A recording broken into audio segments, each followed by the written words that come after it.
Hi అండి, నేను మీ Sajida. Welcome to Sajida's kitchen. ఈరోజు పచ్చి కొబ్బరి, బొంబాయి రవ్వ ఇంకా బెల్లంతో సూపర్ టేస్టీ అయిన రొట్టెని చూపించబోతున్నాను. చాలా అంటే చాలా బాగుంటుందండి. పిల్లలకి ఎప్పుడు కేక్లే కాకుండా హెల్దీగా ఇలా కూడా చేసి పెట్టండి, ఇష్టంగా తింటారు. చాలా అంటే చాలా రుచిగా ఉంటుంది.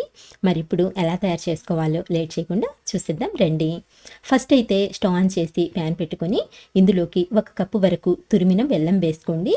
నెక్స్ట్ ఇందులోకి సేమ్ కప్పుతో 1 కప్పు వరకు నీళ్ళని పోసుకోవాలి. ఇప్పుడైతే మంటని మీడియం ఫ్లేమ్లో పెట్టుకొని ఈ బెల్లాన్ని ఇలా కలుపుతూ కరిగించుకోవాలి. ఇక్కడ మనకు బెల్లం అనేది ఎలాంటి పాకం రావాల్సిన పని లేదండి. జస్ట్ బెల్లం అంతా కరిగిపోయి మనకు ఆ నీళ్ళు అనేవి ఇలా ఉడికితే సరిపోతుందనమాట. చూడండి, బెల్లం అంతా చక్కగా కరిగిపోయింది. అలాగే వాటర్ కూడా మరగడం స్టార్ట్ అయ్యాయి కదండి. సో ఇప్పుడు ఎక్కువసేపు ఉడికించుకోకుండా వెంటనే స్టవ్ ఆఫ్ చేసేసి ఇప్పుడు మనం ఈ బెల్లం వాటర్ని వేరొక బౌల్లోకి ట్రాన్స్ఫర్ చేసుకుందాము. అలాగే ట్రాన్స్ఫర్ చేసే ముందు ఇలా ఫిల్టర్ చేసుకుని ట్రాన్స్ఫర్ చేసుకోండి. ఇందులో ఏమైనా నలకలు ఉన్నా సరే చక్కగా క్లీన్ అయిపోతుంది అనమాట. సో మనకు బెల్లం వాటర్ అయితే రెడీ అయిపోయిందండి. ఇప్పుడు ఈ బెల్లం వాటర్ని పక్కన పెట్టుకొని ఒక మిక్సర్ జార్ తీసుకోండి. అలాగే ఇందులోకి 1 కప్పు వరకు పచ్చి కొబ్బరి ముక్కల్ని వేసుకోవాలి.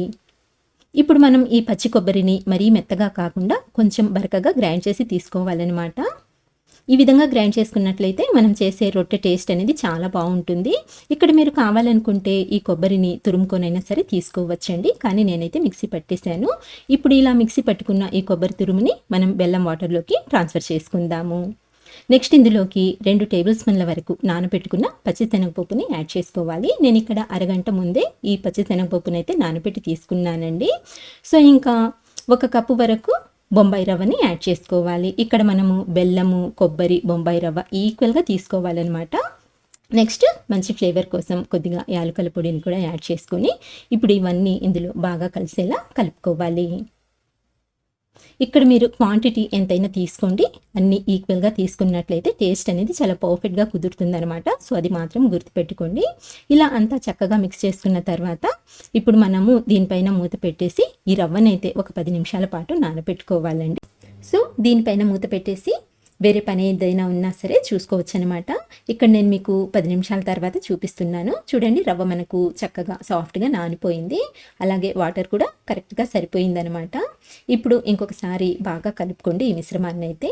ఇలా అంతా చక్కగా కలుపుకున్న తర్వాత దీన్ని రెడీగా పక్కన పెట్టుకొని స్టవ్ ఆన్ చేసి కొంచెం లోతుగా అలాగే అడుగు మందంగా ఉండే ప్యాన్ పెట్టుకొని ప్యాన్ వేడైన తర్వాత ఒక 3 టేబుల్ స్పూన్ల వరకు నెయ్యిని వేసి నెయ్యిని కరిగించుకోండి. నెయ్యి కరిగిన తర్వాత మనం ప్రిపేర్ చేసి పెట్టుకున్న ఈ బ్యాటర్ని మొత్తం అంతా ఇందులోకి వేసేసుకోవాలన్నమాట. మొత్తం అంతా ఒకేసారి వేసేయండి. ఇలా వేసుకున్న తర్వాత ఇలా స్పూన్తో కానివ్వండి, స్పాచులాతో కానివ్వండి ఈవెన్గా స్ప్రెడ్ చేసుకోండి. ఇలా స్ప్రెడ్ చేసి ఇప్పుడు దీనిపైన మూత పెట్టేసి గ్యాస్ని లో ఫ్లేమ్లోకి టర్న్ చేసేసి ఒక 15 నిమిషాల వరకు లో ఫ్లేమ్ మీద కుక్ చేసుకోవాలన్నమాట. ఇలా 15 నిమిషాల తర్వాత మనం మూత తీసి చూసినట్లయితే మనకు ఈ రొట్టె అంచులు అనేవి ఇలా కొంచెం కలర్ చేంజ్ అయ్యి కొంచెం ఎర్రగా కనిపిస్తాయండి. సో అలా కలర్ ఎర్రగా మారిన తర్వాత ఇప్పుడు మనం ఈ రొట్టెని ఇంకొక వైపుకి టర్న్ చేసుకుందాము. ఇక్కడ చూడండి, ఈ రొట్టె చూడ్డానికి కొంచెం మాడినట్టుగా అంటే కొంచెం నల్లగా కనిపిస్తుంది కదండి. సో అలా ఉంటేనే ఆ టేస్ట్ అనేది బాగుంటుందన్నమాట.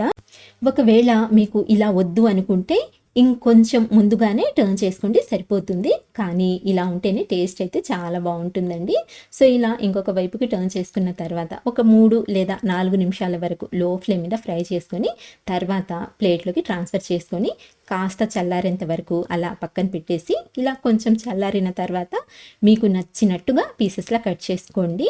అంతేనండి, ఎంతో టేస్టీగా ఉండే ఈ పచ్చి కొబ్బరి అలాగే రవ్వతో ప్రిపేర్ చేసిన రొట్టె అయితే రెడీ అయిపోయింది. సో మీరు కూడా తప్పకుండా ట్రై చేయండి, చాలా అంటే చాలా బాగుంటుందండి.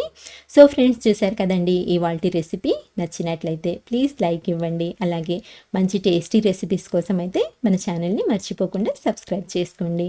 ఇంకొక మంచి రెసిపీతో మళ్ళీ కలుస్తాను. అంతవరకు బాయ్ అండి. Thank you for watching.